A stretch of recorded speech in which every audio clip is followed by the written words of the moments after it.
Namo tassa bhagavato arahato samma sambuddhassa. Buddhang saranang gacchami. Dhammang saranang gacchami. Sanghang saranang gacchami. Dutiyampi buddhang saranang gacchami. Dutiyampi dhammang saranang gacchami. Dutiyampi sanghang saranang gacchami. Tatiyampi buddhang saranang gacchami. Tatiyampi dhammang saranang gacchami. Tatiyampi sanghang saranang gacchami. Panadipata veramani sikkhapadang samadhiyami. Adinnadana veramani sikkhapadang samadhiyami. Kamesu miccacara veramani sikkhapadang samadhiyami. Musavada veramani sikkhapadang samadhiyami. Sura meraya majapamadatana veramani sikkhapadang samadhiyami. Imani panca sikkhapadani samadhiyami. Imani panca sikkhapadani samadhiyami.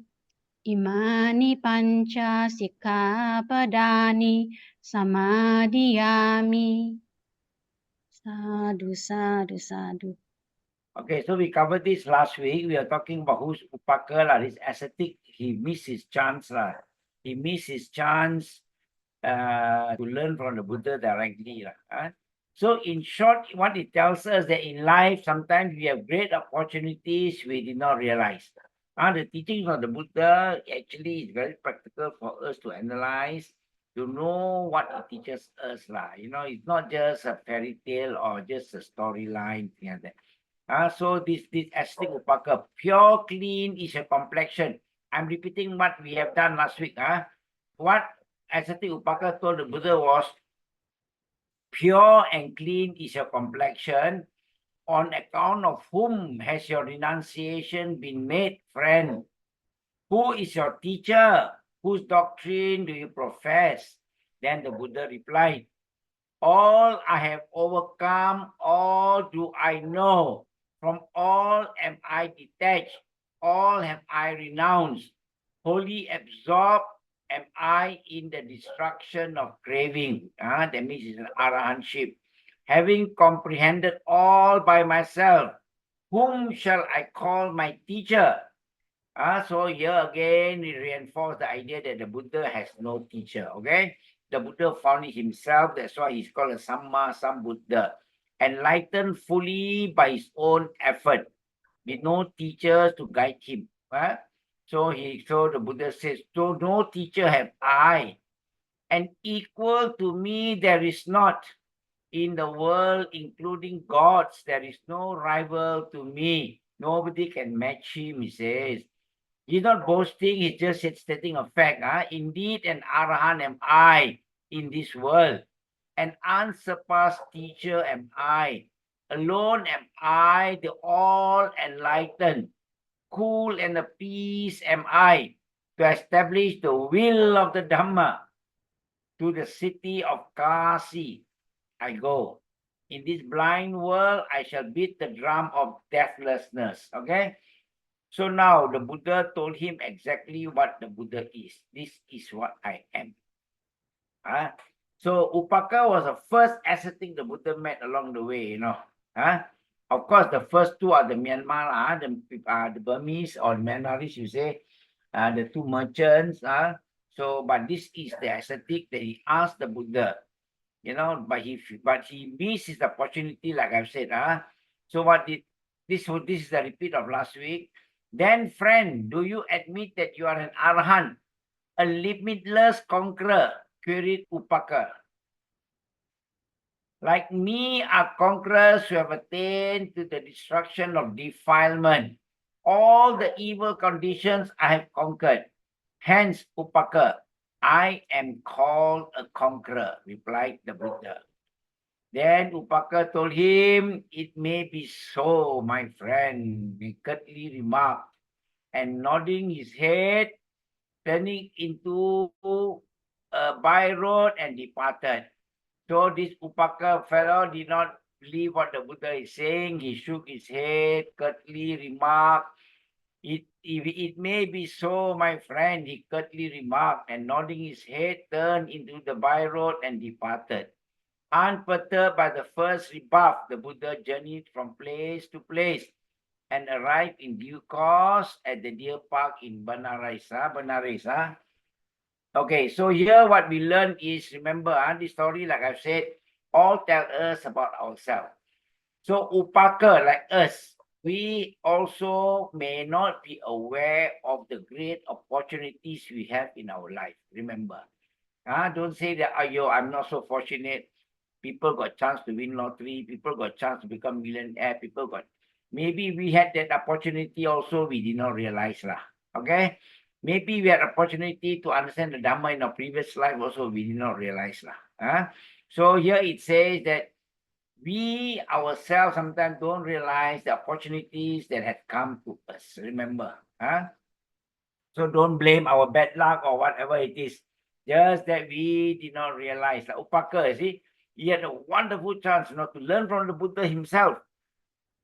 He could have been enlightened, could have been an arahant, but he shook his head and walked away.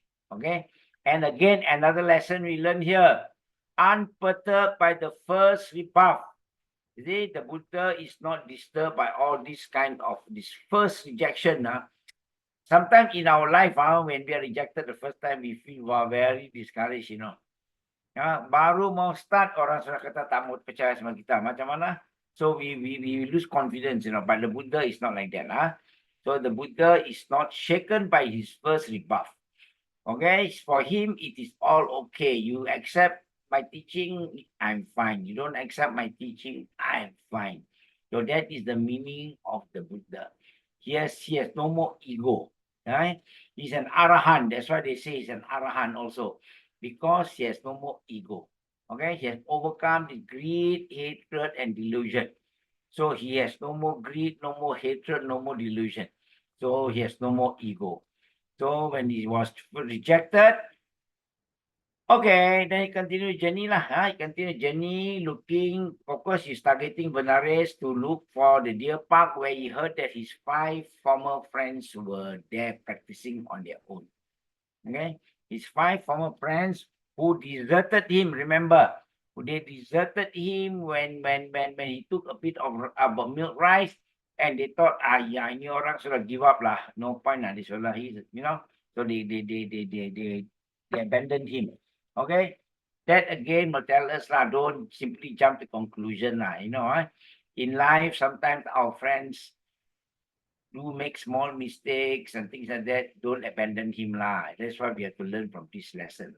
So when the Buddha was enlightened, the Buddha thought of his first 2 teachers who taught him up to a certain level only. When the Buddha said, I have no teacher, means no teacher to teach him to be enlightened. They taught him halfway only. They taught him 3/4 way only. So that is why he says he has no teacher. But when he was enlightened, he thought that it's fair that he teach his teachers. Teachers have passed away. The second group of people he thought of was his friends lah. His 5 friends who actually who were with him for the first 6 years, and then until they abandoned him, last minute they abandoned him. But the Buddha is grateful to them for their help also. Remember, the Buddha is a very grateful person. So the Buddha went and journeyed for 1 week to meet his friends. And then this is the picture of Buddha meeting his friends. These are his 5 friends. So, okay, let's see what happened when he met his 5 friends. See, these 5 ascetics were Kondanya, Bhatia, Vapa, Mahanama, and Assaji. Kondanya was the youngest of the Brahmin, at the naming ceremony who lifted only one finger. Remember, at the naming ceremony, they brought about 7 of these ascetics, all very senior ascetics, and all raised 2 fingers and say that the Buddha will become a universal, Siddhartha will either become a universal monarch or he will become the fully enlightened Buddha. They all gave him 2 options, except the number 7. Number 7 was the young ascetic called Kondanya. He was the youngest among them, he was very young then, but very highly trained. So he lifted only one finger. He says, this young boy, this baby, will definitely become the Buddha. Okay? Of course, there were signs on his body, his marks are 32 marks of him. I don't think we'll cover that. He saw the 32 marks and he knows that these are the 32 marks of the Buddha. Okay? So other 4 were children of the other Brahmins. So when the Buddha was enlightened, that was at the age of 35, isn't it? Age of 35. So all the ascetics, the seven ascetics who came for the naming ceremony, 6 of them have already passed away, except Kondanya, the youngest. That's why he's the youngest then.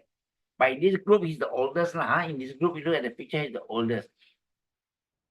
So the other 4 were the children of those ascetics. So Kondanya recruited them. I say, come with me. Let us follow this Prince Siddhartha. He will be the Buddha, and we will benefit and learn from him. Okay. So okay, I didn't cover this part a little bit. I share a bit. So when the 5 ascetics saw the Buddha coming, when they saw this Prince Siddhartha coming, they say, this one, we are not going to serve him anymore. He come here, he kacau only, but they kind of rejected him from far. They say, we will not entertain him very much this time. This Prince Siddhartha is coming.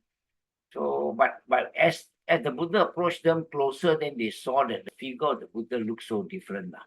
An enlightened person looks very different. He has got a lot of very, very beautiful auras around him, around him. So he looked so different that as he approached them closer, they quickly entertained him, Initially, they said, no, we don't care about him. But when the Buddha came closer, they saw that this gentleman looks different. Then they entertained him. Then they prepared the seat for him to sit like that, and they all paid respect to him, because they saw that he looks so different now. Okay? Okay, then what the Buddha did to them was the Buddha, of course, after the greetings and all those things, then the Buddha told them that he has found the truth. Okay, and then here it says the Buddha expounded the Dhammacakkapavattana Sutta, first turning of the wheel, the core teachings of the Buddha. Okay, this actually, the Dhammacakkapavattana Sutta is the core teachings of the Buddha. The others are also trying to support for us to realize the Dhamma, to realize the teachings in the Dhammacakkapavattana Sutta, which is you should know later. So now, so this is called Dhammacakkapavattana Sutta is first turning of the wheel, which remember is the core teachings of the Buddha. Many of you, I'm not sure, maybe some of you have not learned this sutta. Okay, this I will quote certain important parts for the sutta for you, for the life of the Buddha only. Okay, so this Dhammacakkapavattana Sutta was first taught to these 5 very senior ascetics. Okay, remember, these were the people who were practicing with the Buddha for 6 years, until about almost 6 years, where they left the Buddha. They left Prince Siddhartha and said that he has given up, let us go away. Okay, so they are also a very high level kind of ascetics, And what did the Buddha teach them first? This is important for us to know. The Buddha told them constant attachment, addiction to indulgence of sensual pleasures are to be avoided, which is low, which is coarse, way of ordinary people, unworthy for them and unworthy for and unprofitable. This is for the people who have left home, not for us. This low cost and all that, these are very strong words, but this is not meant for us. This one the Buddha says, this is, okay, this is these sensual pleasures, which is low cost way of ordinary people, okay, unworthy and unprofitable for those who have left home, not for us, don't worry, And the word there in the Dhammacakkapavattana Sutta is Kame Sukhali Kanu Yogo Hino Gammo. Okay?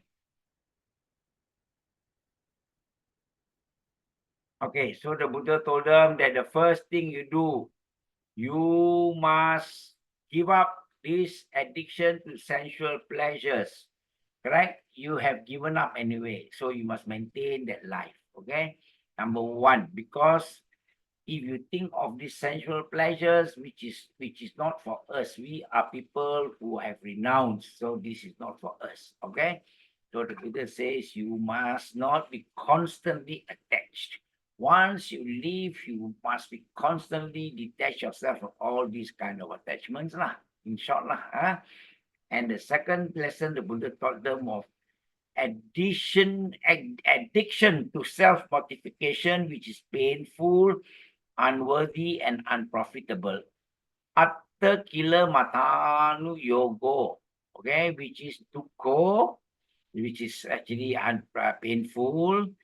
Anario anatta sanghito, okay, which is called painful, unworthy, and unprofitable. Meaning, because in the time of the Buddha, everybody those days when they leave home and renounce, they all practice self-mortification.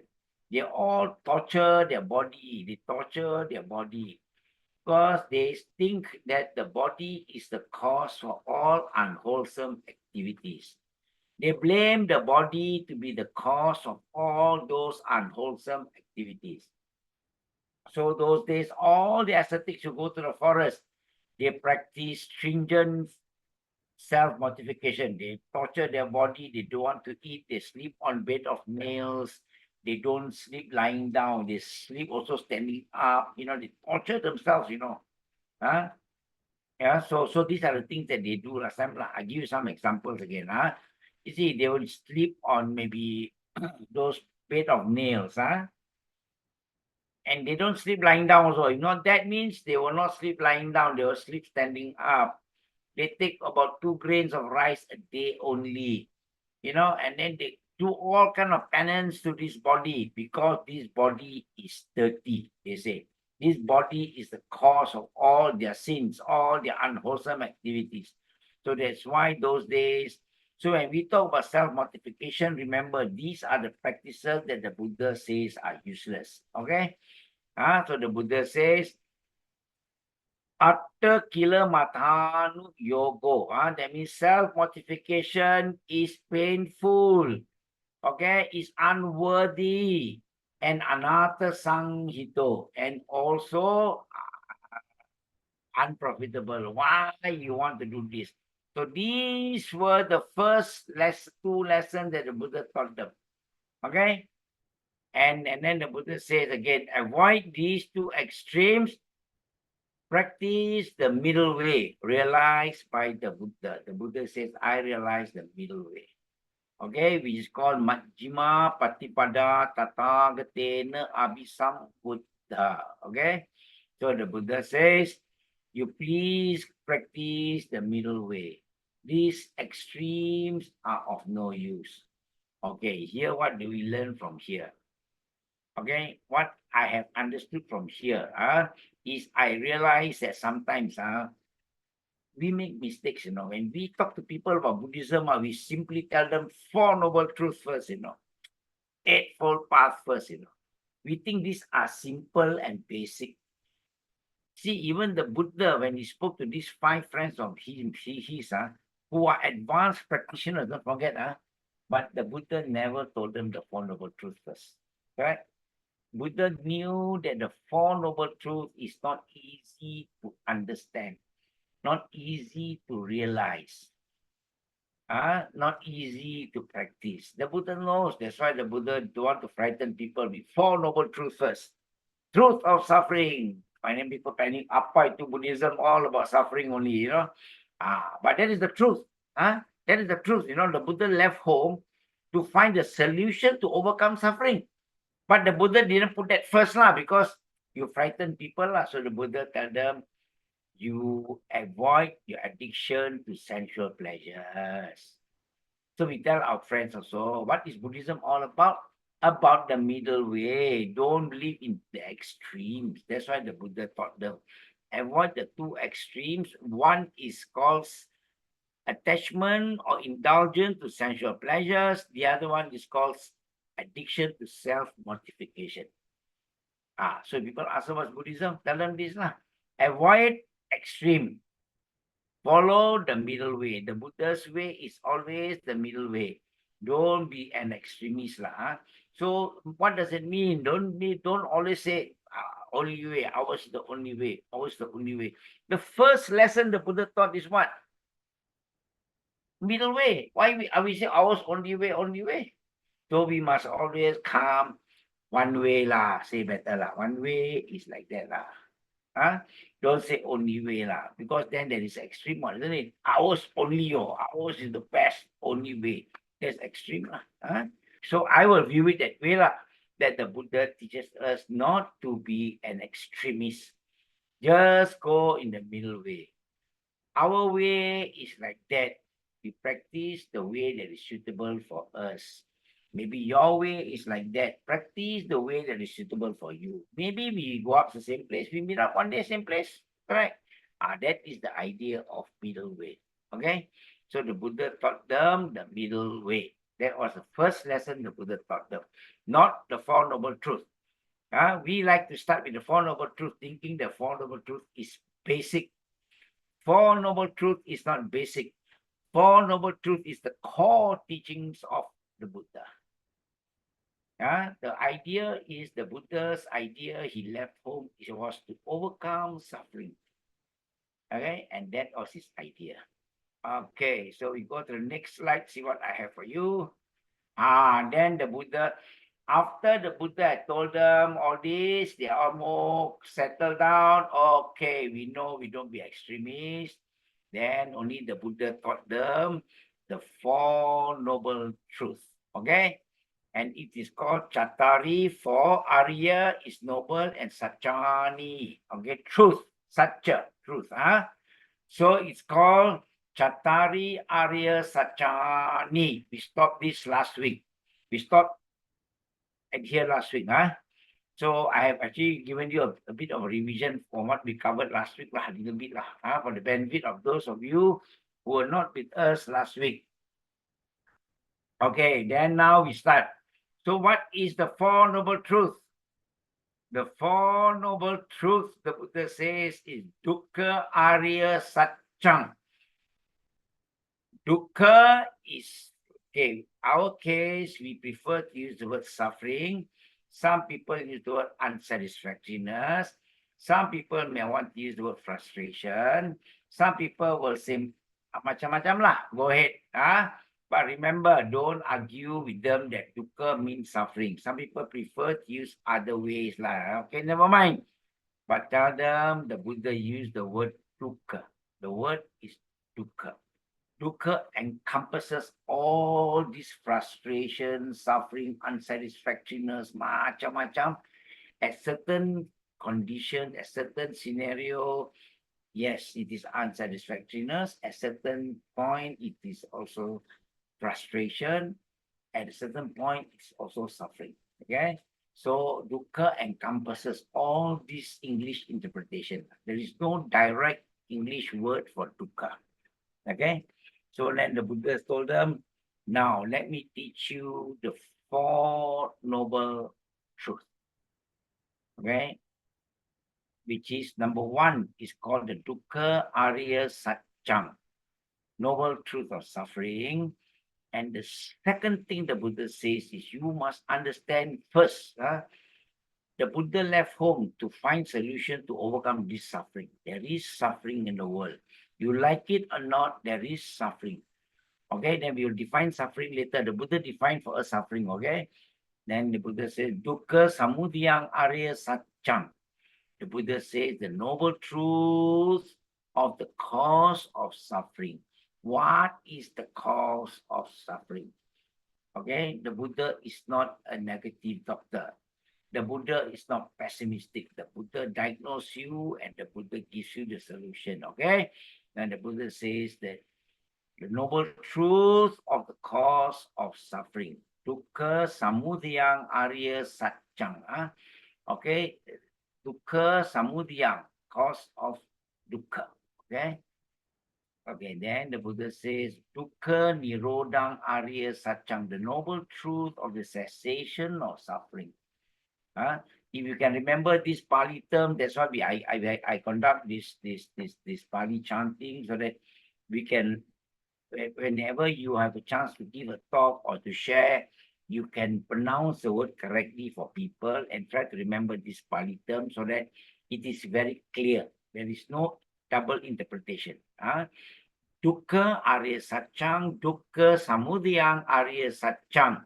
And the third one, the Buddha says, is the noble truth of the cessation of suffering, which is dukkha nirodhang arya satchang.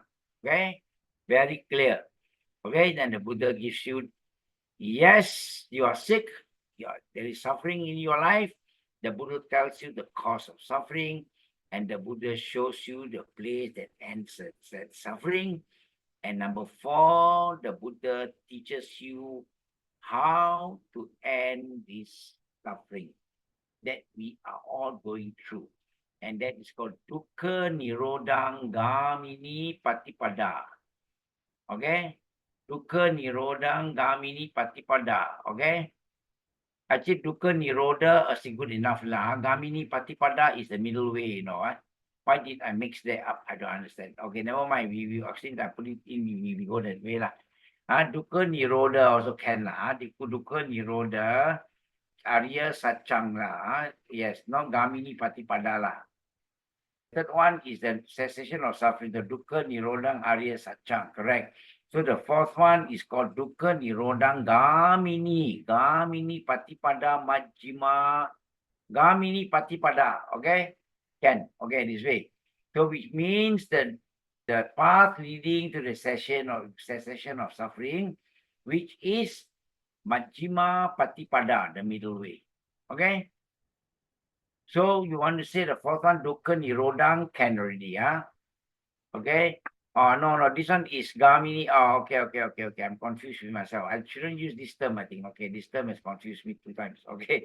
Okay, so number 4, the Buddha says, is the noble truth for the path leading to the cessation of suffering, which is the majjhima patipada. Majjhima patipada. Majjhima means middle. Okay, patipada, the middle way. Okay, majjhima patipada, which is called the majjhima patipada, but later we will stretch it to mean the noble eightfold path. You see, so when people say Buddhism is very pessimistic sometimes, the idea why? Now, why we talk like that? Because when people say that Buddhism is pessimistic, we tell them it is not true lah. Yes, the Buddha spoke of suffering. Agreed. Correct?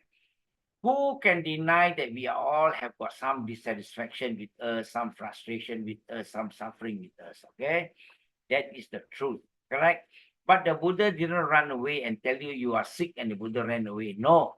The Buddha gave you the cause of your sickness and the medication to cure your sickness. So it is not pessimism. Correct? Pessimism means the Buddha cannot find the solution. If the Buddha did not give us this majjhima patipada, the middle way, as the magga, then he is actually very pessimistic, talking about suffering every time. What for? But the Buddha is not pessimistic. When he spoke of suffering, he gave you the solution to overcome, to cure yourself of this suffering. So you cannot, yes, sometimes people comment that Buddhism is very pessimistic. Nothing but suffering, suffering, suffering. Correct? You tell them, yes. When the doctor tells you you are sick, the doctor is not pessimistic, correct? The doctor gives you medication to take, and then you recover. Correct? So there is no pessimism, what? You go and see a doctor, and you're not well, the doctor tell you are sick. Take this medication, you recover. So that is not pessimism. Remember, tell them, same like the Buddha. The Buddha diagnosed that all beings are subjected to suffering. Yes. And the Buddha says that I tell you the cause of that suffering. And then I tell you the solution to end suffering. Correct? And what is the solution? Majjhima Patipada, middle way. Correct? So we tell them that the Buddha is not pessimistic lah. Correct not? Okay, so I finished this one. Okay, now see what I have here. Okay. Okay, now we will define what is dukkha. What is suffering? Okay, so sometimes people say that this suffering, suffering, suffering. How do you define suffering? Okay, you want to call it unsatisfactoriness, go ahead. You want to call it frustration, go ahead. But the word is dukkha, and the Buddha defined dukkha for you. What is dukkha? The Buddha says, okay, this is all extracts from the Dhammacakkapavattana Sutta. Okay, idang ko pada bhikkave dukkhang arya satchang. The noble truth of suffering, monks, is jati pituka, jara pituka, vyadi pituko, maranang pitukang. Meaning, birth is suffering. Why is birth suffering? It leads you to aging. When you are born, you will grow old. Correct? And why is growing old suffering? You like it or not, when you are old, you will fall sick. Correct? Okay, so you will be suffering because you will fall sick. And why is this sickness suffering? Sickness leads you to death. Correct? And then why is this death suffering? See, the Buddha explains step by step. No. Apiyehi sampayogo dukkho. Piyehi vipayogo dukkho. Yang pichang na lebatitang pidukkang. Sankitena pancu padana kanda dukkha. The Buddha defined for you again. What is suffering? Because association with the unpleasant is suffering. Remember, if we go to school or we work, if you are seated beside somebody you don't like, sometimes banyak leceh also lah. Correct not? When you are seated beside somebody you don't like, so there is association with unpleasant is suffering lah. You go to a place to socialize, you find that nasty fellow there, so so there's suffering lah. That is called unsatisfactoriness. In that context, it is unsatisfactoriness. Maybe it's frustration to be there lah. Okay, so dukkha encompasses all this situation lah. So piyehi vipayogo dukkho. If you are separated from the beloved ones, that is also suffering. For instance, say maranang pi dukkhang. Death is suffering. Why? Because death is separation from the beloved one, isn't it? Correct. We have to leave all our beloved ones behind. Beloved one will be suffering lah. We may not be suffering. We die already, we go away. But the ones you left behind, they may be suffering. They miss you so much. So that's why the Buddha said death is suffering, because separation from the beloved is suffering. Piyehi vipayogo dukkho. So you have to learn to pronounce this. Learn to chant the Dhammacakkapavattana Sutta, then these are all there.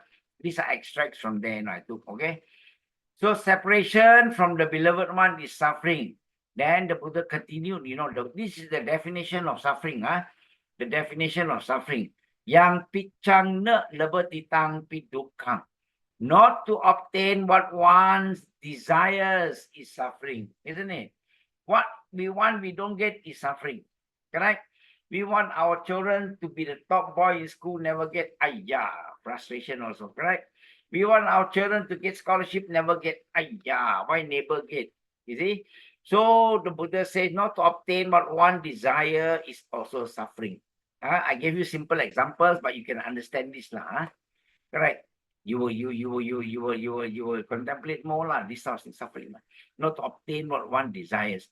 We have a lot of desire, and not all are achievable. You know, and we don't achieve that, that is a frustration we have. Correct, not? That is called dukkha. That is called maybe that one is called frustration. But we use the word suffering lah. Sankitena panchu padana kanda dukkha. This is a bit technical. In brief, the 5 aggregates of grasping or clinging are suffering. What are the 5 aggregates of grasping or you see, this one is another subject. Now, why we need to know these 5 aggregates? The Buddha defined that this brother Tan is made up of his rupa, this is the body, made up of his consciousness, correct? Made up of his perception, made up of his feeling, and made up of, what did I miss? Okay, rupa, sankara, vijnana, which is consciousness, sankara is perception, vedana, feeling, and what did I miss? Vedana, sankara, vijnana, and sanya. Sorry, sanya. We forgot sanya. Okay, sanya is mental Perception, is it? mental perception. Sanya, we forgot sanya. Okay, so we are made up of these 5 aggregates. The Buddha says. Why? Why we need to know this? Because we must realize, the Buddha said, that this body is not you. Don't think that this body is Brother Tan. This body is pinjam punya lah. For this life, I borrow this body lah. But so this body, I cannot control. The body grows old. The body falls sick. My hair turns gray. I cannot control. So that's why the Buddha says that body is not you. Okay, so remember that body is not us. Our consciousness also is not us, because eventually the consciousness is also on their own. The feeling we feel also is not us. Correct? Who is feeling is not us. Correct? So this feeling is another aggregate, and your mental formation or your perception is not you. Correct? So we must understand these 5 aggregates. The clinging aggregates, these aggregates are always clinging. We always think that this is us. This feeling we think is us. When we get angry, we think we are getting angry, so we retaliate. So this is the 5 aggregates. I think we need another lecture on the 5 aggregates. But basically, the Buddha tells us that we are made up of these 5 aggregates. Meaning, why we need to know, if you remove all these 5 aggregates from me, I am not existing. I am impermanent, correct? And why is impermanent important? So that we can remove the cause of suffering, which is attachment. You see, so they are related lah. Later, when you learn about 5 aggregates, what for? To know that it supports. These 5 aggregates supports us to understand the cause of suffering. That we don't cling to this body of ours, don't cling to this perception that we have, don't cling to this consciousness that we have, don't cling to the sanya that we have, and the mental formation, don't cling to the feeling that we have. Right? So we don't cling to this, we are free from suffering. So that is the cause of suffering. That the Buddha says, in brief, Sankitena panchu padana kanda dukkha. In brief, the 5 aggregates of grasping are suffering. This is the cause of suffering. Okay? We cling to these 5 aggregates. We want to make this body nice. We want this body to be comfortable. We want people to respect this body. So these are the things, and then we like to make ideas, our own mental formation, our perception, macam-macam we will think lah. Then this is the cause of suffering. That's why we need to know this, so that when you let go of this, you let go of your views, let go of this feeling that people have offended you, let go that this body will grow old. Don't bother, never mind, let go. Let go of this consciousness. It's just working as a consciousness to support things to see. Let go. So when we can let go of these 5 aggregates, this mental formation, let go. If we can let go of all these 5 aggregates, we are free from suffering. That's what the Buddha says. Okay? And that is also, sometimes people define that as emptiness, if you want to know lah. That one later lah. Okay? So no question on this part. Pancu Padana Kanda Dukkha will be the most tricky one in this part lah. Okay, correct. So on that first truth, there's no problem. Suffering is quite clear, isn't it? Everybody knows now what is suffering. Suffering is, remember, you can try to memorize this stanza, which I have done now. Jati pi dukkha, jara pi dukkha, vyadi pi dukkho, maranang pi dukkang. Apiyehi sampayogo dukkho, piyehi vipayogo dukkho.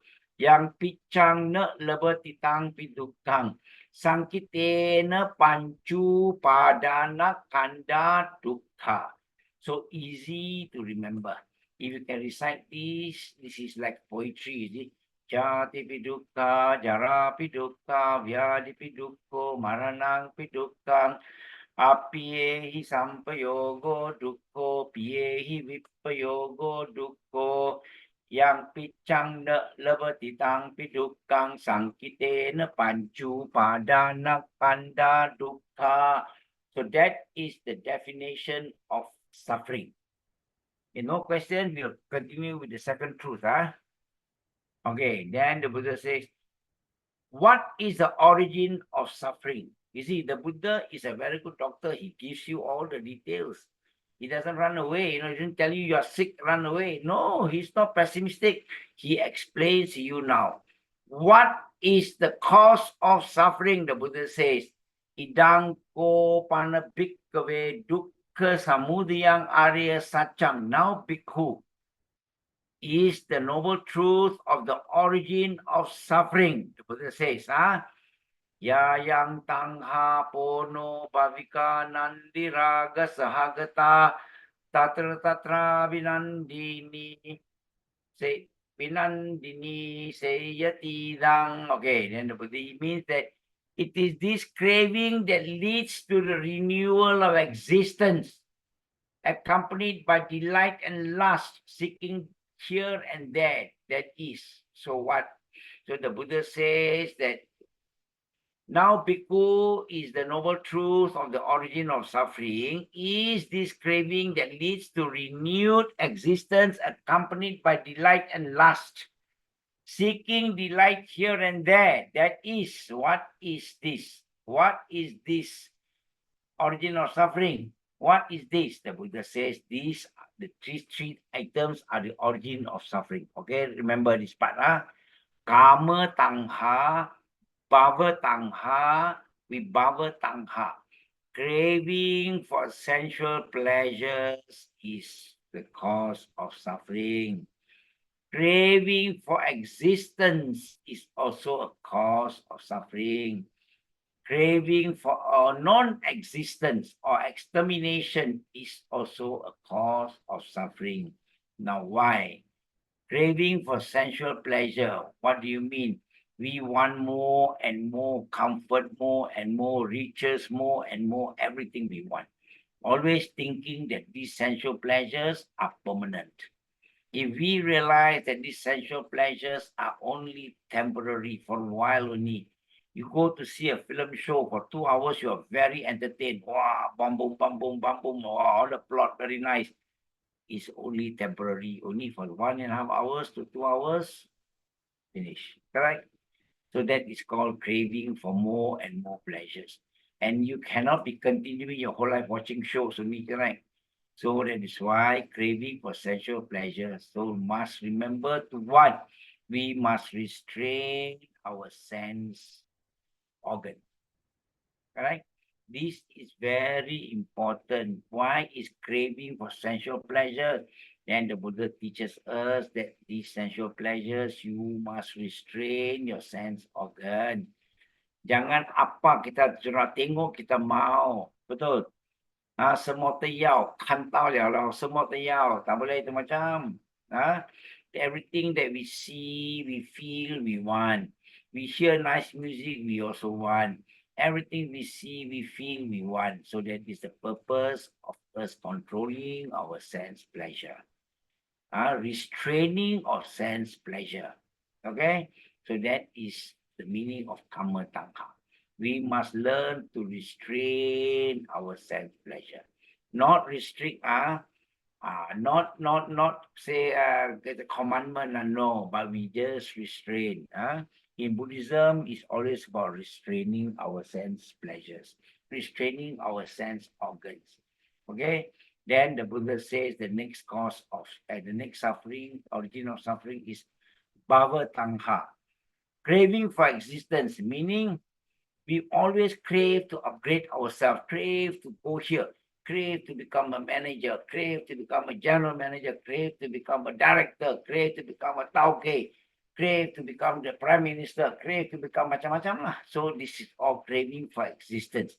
Always not happy that we must learn to be contented with what we have and what we are.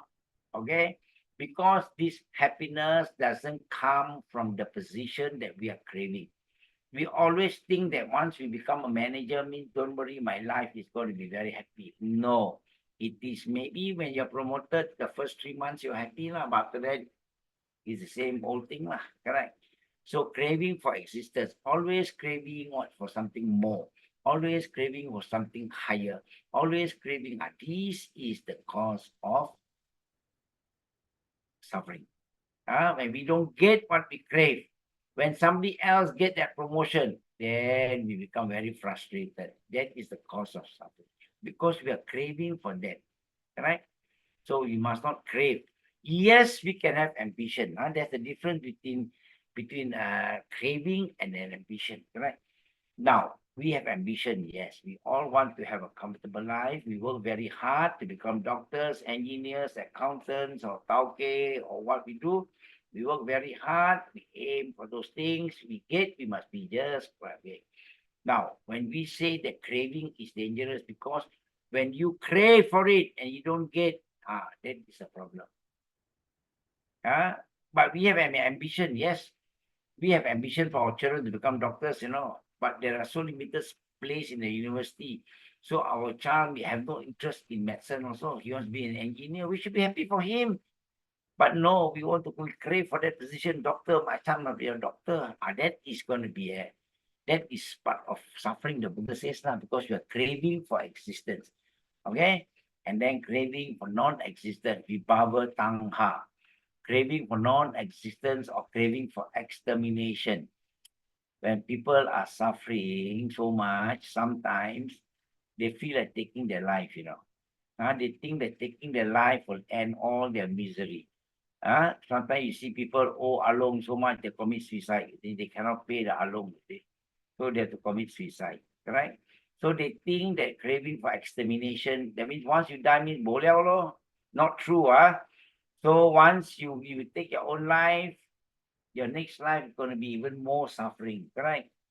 Correct, because you have taken a life, you have killed, don't forget you have killed a human being, so your next life becomes very, very, very difficult, no point. So go through whatever difficulties we have in this life, because these difficulties are all temporary, remember.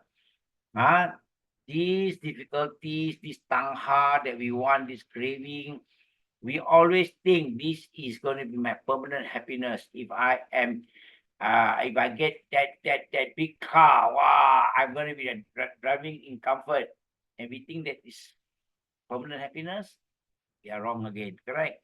If we think that we want our children to become doctors, we become happy in our life, also we are wrong. If we think that we want to, if I get that position of a manager, I'm going to be happy in my career, we are wrong. But these are all temporary happiness, okay? Then craving or extermination, we think that, Cannot solve the problem, go and jump lah. Go and kill yourself. It doesn't solve the problem. Okay? It will just continue, get worse and worse. So meaning the Buddha says, we must realize that happiness and unhappiness are all temporary. These are all temporary suffering only. Don't worry, go through this. Okay? Okay, any question up to this point? So it's clear, everybody, Brother Richard, all okay? Okay. Okay, if you're okay, then I will continue. If there are no question, then we continue. So that means you are very clear with what is suffering, what is the cause of suffering. Very clear. Kama tangha, bhava tangha, vibhava tangha. Remember, if people ask you what is the cause of suffering, kama tangha, bhava tangha, vibhava tangha. Meaning craving for sensual pleasures, craving for existence, and craving for non-existence or extermination. This is the cause of suffering. Okay? Then what is the cessation of suffering?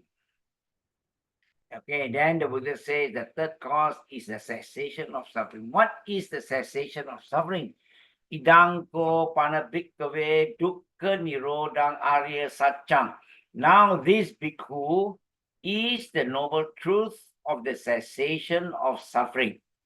Okay, remember, dukkha nirodang arya satchang. Dukkha, suffering, nirodang, cessation, arya is noble, and satchang is truth. Okay? You don't have to worry every word, but as long as we can know the dukkha, nirodang, arya, satchang, then we trigger something to you. This is about the noble truth of cessation of suffering. Okay? Then the Buddha says, what is the cessation of suffering? Yo tassa yeva tanghaya asesa viraga nirodo chago patinissago mutti analayo. Yo tassa yeva tanghaya asesa viraga nirodo chago patinissago mutti analayo. Then you can remember lah. You go on that kind of rhythm, you can remember lah. What is that? It is the complete extinction of that craving. Giving it up, relinquishing it, liberating oneself from it, and detaching oneself from it. So the Buddha says you detach yourself from all these craving. Okay, let go of all these craving. Okay, these three cravings that we talk about. Kama tangha, bhava tangha, vibhava tangha. Let go of this craving. Then that is the end of suffering. If you can let go of all this, you have no more greed, no more hatred, no more delusion. That is the end of suffering. Okay? So our target is to overcome greed, hatred, and delusion. No more suffering. Okay? Then it's easy to say lah. Then we say, how, Buddha, how? Then the Buddha continue and tell us how to overcome this. Okay? Okay. Idangko pana bhikkave dukkha nirodha gamini patipada arya satchang ayameva aryo attangiko maggo seyatidang. Meaning now this bhikkhu is the noble truth of the way leading to the cessation of suffering. It is noble eightfold path and nothing else. Okay, the Buddha is very clear on this. How to overcome suffering. Overcome suffering means you are going to Nibbana, isn't it? There's no more suffering. Correct? How to overcome suffering or how to go to Nibbana, in short. Correct? Correct. So the Buddha says, Sayatidang. That is to say. Okay? So remember this line. It says, Idangko panabhikkave dukkha nirodha gamini patipada arya satchang ayameva aryo attangiko maggo sayatidang. Okay? So the Buddha says it very clearly. Now, Bhikkhu is a noble truth of the way leading to the cessation of suffering. It is noble truth of the Eightfold Path and nothing else. Saya tidang, that is to say, what? Okay, this one you try to remember the Pali terms.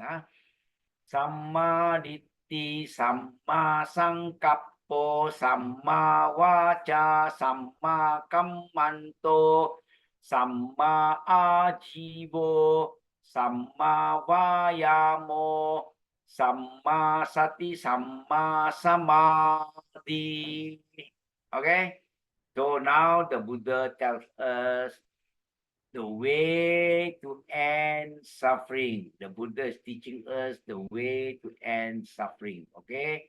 The Maggo, Atangiko Maggo. 8 Aryo, noble. Atangiko Maggo, noble. 8-fold Maggo, path. Okay? Atangiko fold, 8-fold. Okay? Aryo Atangiko Maggo. That means it is a noble 8-fold path. Magga. Magga. Okay? So this is the 8-fold path. The Buddha says the middle way to overcome all suffering, to attain Nibbana is very simple. Simple. I use the word simple, but not easy. It's called simple, but not easy. Okay? What the Buddha says, Samma Ditti, you must always have the right understanding. Samma Sankappo, that is called, you must always have your right thought. Samma Vaca, always have right speech. Samma Kammanto, right action. Samma Ajivo, right livelihood. Samma Vayamo, right effort. Samma Sati, Samma Samadhi. So these are the 8-fold path that you must follow to overcome suffering. Okay, who wants to elaborate on this?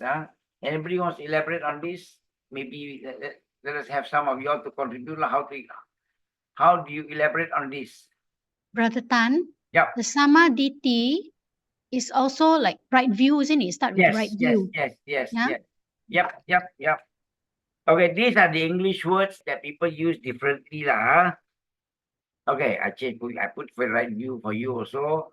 Now, when we say right understanding, some people say it is the right understanding means or right view means you must have the understanding that of the Four Noble Truths. You must understand the law of karma.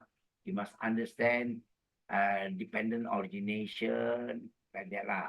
This is a technical part lah. But in simple terms, sometimes for us in simple language, we will say Samadhi means have right understanding, right view means don't always be suspicious of people lah. Correct? Sometimes we are a bit suspicious of people, Sometimes we are a bit suspicious of people and people do good to us, we are very suspicious, we think, this fellow got some ulterior motives, why he's so good to me today, so this kind of thing gives you a lot of suspicion, because of what? Because of your perception, correct? So that's why we have to make sure our perception is right, our mental formation, our perception, sanya, correct? So because of this kind of perception, you become very suspicious, So that's no good lah. People try to be nice to you, just take it as people try to be nice to you lah. Finish, correct? So that's how we should train ourselves lah. So some people will define this as differently lah. Go ahead. I'm just trying to make Buddhism as simple as possible so that we appreciate the religion and then we enjoy being a Buddhist. More people come and become Buddhist. Then from there we develop ourselves lah. You want to go any other way to develop? Go ahead lah. So we say the right understanding. Don't be suspicious of people sometimes lah. And then right thoughts. Always think of good things lah. Why? Because the Buddha always say that mind is the forerunner. The minute your mind is not correct, your thoughts are bad, it will result in what? In bad speeches, bad actions, bad effort, bad mindfulness, bad concentration. Correct? When your thoughts are not right, this is your mind, correct? Your thoughts, your view. The first two, you can combine them as your thoughts, your view. If once your thoughts and your view are not correct, really, then speech and action follow your mind. Don't forget. So if your mind is always thinking of bad things, you tend to talk about bad things. Your actions become bad. Your effort becomes bad. Your mindfulness also becomes bad. Right? So we must have our thoughts correct. So every time when we have got bad thoughts, we are thinking of something that is not conducive for us. Conducive for what? What do you mean by good? Good means something which is good for you and good for others. Not only good for you, good for you alone is called miser stingy isn't it? Everything for you no. The Buddha says whatever you do, you make sure it is good for you and good for others. If it's good for you, no good for others, don't do. If it's good for others, no good for you, also don't do. Correct? Do only when it's good for you and good for others. So when we have kind of thoughts that, I want to makan him better, I can potong trick, I can do this, try to suppress this kind of thoughts. Don't let it manifest. So this is called right thoughts. So that we have a conducive living, we have a conducive living environment. So thoughts are very important because thoughts control your speech, right? Now it comes right speech. If your mind, your thoughts are always correct, your speech is going to be beautiful. Correct? But if your thoughts are bad, your speech is going to be bad. Correct? So then again, your actions. If your speech is right, your thoughts are right, your actions tend to follow. Your actions were based on your thoughts, don't forget. If you think of helping people, you're very kind. I'm sure you got money in the pocket extra, you just give to charity. So your actions will correspond with your thoughts. Right? Right livelihood is what the Buddha says. Don't do a job that, like we say, no good for us, no good for others. Correct? For instance, like selling drugs. Maybe it's good for the person who sells drugs. He made a lot of money, becomes super rich, but he's destroying the community. So is it good? No. So the Buddha says, if that is the case, don't do it. That's all. Then also if you do wrong things, what happens? Police catch you. You can now also, no point. So the Buddha says livelihood must be right. So don't get involved with illegal activities like selling drugs, selling weapons, or being an assassin or killing people or whatever it is This kind of life, avoid Don't do this. Now the modern one is scamming. Scamming also, correct. So you must not have this livelihood because you get caught also eventually. And again, okay, our philosophy is not talking about being caught. Our philosophy in Buddhism is talking about, you see, Buddha is talking about how to overcome this samsara, This life has a lot of suffering, how to get out of this samsara.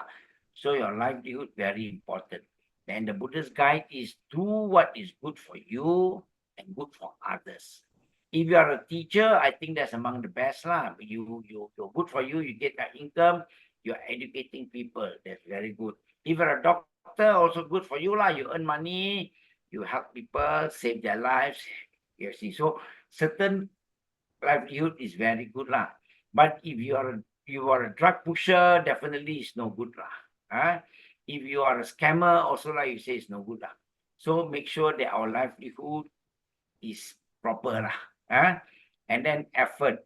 Effort also, when your thoughts are right, your mind is right, your views are right, your effort will become right Correct?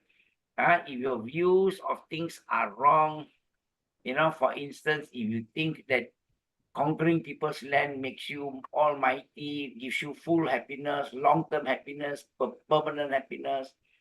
These kind of views are wrong lah. But this kind of wrong view will give you a wrong effort lah. Then you start conquering people's land, no? Correct. You excuse, you raid, you attack people, try to capture the land, no? So this effort is no good lah. So let us remove all this bad effort and also your mindfulness lah. Mindfulness here today there's a lot of, today I was talking to some of our students also, all talking about mindfulness. Now there's a lot of teaching on mindfulness, but these are called secular mindfulness lah. Mindfulness without the Buddha's teaching lah. These are called secular mindfulness. Cause of the guru for this is called what's his name? John, I just forgot his name. What's his name? Mindfulness, obviously. Okay, so he's the professor lah. He started this mindfulness, the secular mindfulness thing lah. Correct? So this secular mindfulness is not for us, not so, because it doesn't lead you to wisdom lah.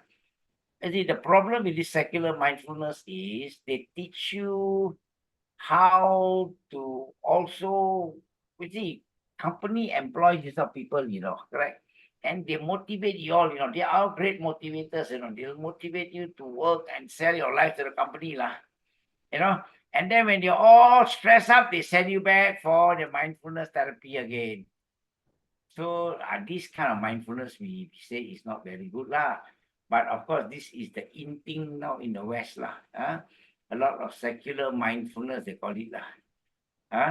These are called secular mindfulness. Mindfulness without wisdom. Mindfulness, where they remove the teachings of the Buddha lah, they just use the mindfulness part only lah, which is not very good. For example, that is why in class I always say that we must focus, must stress on the word samma, right? Samma sati, right? Mindfulness. Because wrong mindfulness doesn't lead you to wisdom. Example, everything that you do in life needs mindfulness, correct? For the cat to catch the rat, the cat must be very mindful, The cat must plan properly, must hide in the corner where the rat will pass by, then the cat will spring and catch the rat, isn't it? So that is not the mindfulness we want to practice, don't forget. Correct? Our mindfulness is to go and catch the rat lah. Correct? So our mindfulness is different. Our mindfulness is the mindfulness. We must be careful not to offend people with our speech. We must be careful not to have wrong thoughts and think bad things all the time. We must not do wrong actions all the time. We must be mindful that the neighbors do not like this. We don't do this to offend people. That is the mindfulness taught by the Buddha. Mindfulness for good for you, good for others. Not only good for you. Again, if there's a team of robbers or team of burglars, they want to rob a bank, they also must be very mindful. They must think carefully, they must plan properly how the movement of the guard, what time the guard goes round. They have to plan everything. That is so mindfulness. That is not the mindfulness that the Buddha is talking about. Our mindfulness is samma sati. Mindfulness that is good for you and good for others. Okay? Practice that kind of mindfulness and you cultivate that mindfulness and you will see the wisdom, because that will create a very conducive environment for you, and then that's where you practice. Correct? So that is the mindfulness by the Buddha. And then Brother Tan, can I ask, for meditation, your meditation, mindfulness, they use the word also awareness. Is it the same or what this normal Eightfold part? Okay, okay, this is a very good question now. Mindfulness and awareness lah. Yeah. Okay, there is a difference lah, isn't it? I'm looking at my things to get the name of the author lah, the name of this mindfulness guru now, he's the professor in the West lah. Okay, never mind, we'll come to him later. So what is the difference between mindfulness and awareness? Okay, we come back later, Ken. Okay, okay. okay. Sorry, interrupt. Okay, you remember to ask me again. I will just finish the last one and then I will stop sharing. So Samma Samadhi is right concentration. Okay? That means whatever you do, you must learn to concentrate. If there is no concentration, you will not succeed and achieve with what you want to do. So the Buddha's teaching is very applicable for us in our daily lives. Don't only think of technical part, right understanding means like that, right thoughts mean like that. Put it in a very practical way. I think this is very good for us, also for our living today. So that is called right concentration. So now the Buddha has told us how to overcome the suffering. Okay, and that is what the Buddha has achieved. And then after the Buddha has taught them all this, even the 5 experts there, the 5 very advanced practitioners, the five people that we talk about, only Kondanya understood a little bit. Understood means, yes, he realized a little bit. He became a Sotapanna. The other 4 could not understand the 4 Noble Truths. So for us, don't be frustrated if you cannot realize the 4 Noble Truths. We know there are 3 levels. Remember, knowing is 1 level. To put to practice what you know is another level, and practice and eventually you realize the truth, then that is the 3rd level. We only are now touching on the 1st level. We think, I know suffering, that's all you know. But can you put it to practice? Can you realize suffering? Can you let go of everything? Cannot. So that is what I meant. Okay, what I mean. Okay, so therefore, even these 4% here, out of these 5, only Kondanya understood a bit. He became a Sotapanna. You know, if you understand fully, you are enlightened. He understood a bit. He became a Sotapanna. He didn't become an Arahant. The other 4 could not understand. They could not let go lah. In short lah. Then the Buddha told them the 2nd sutta is called Anatta Lakkhana Sutta, on not self. That's why I say the not self is to support this.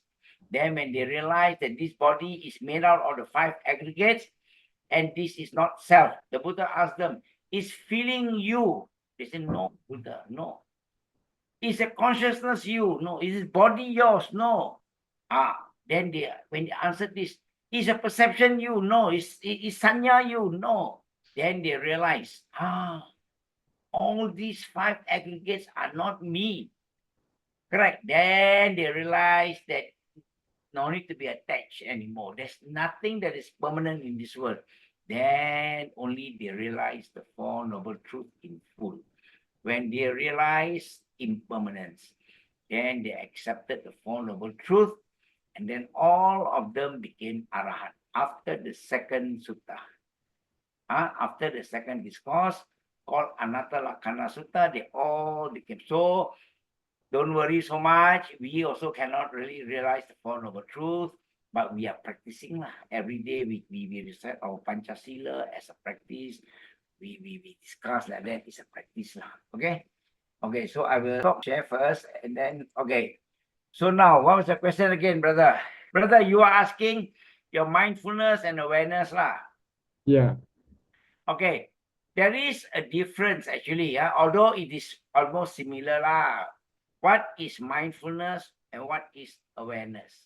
Okay.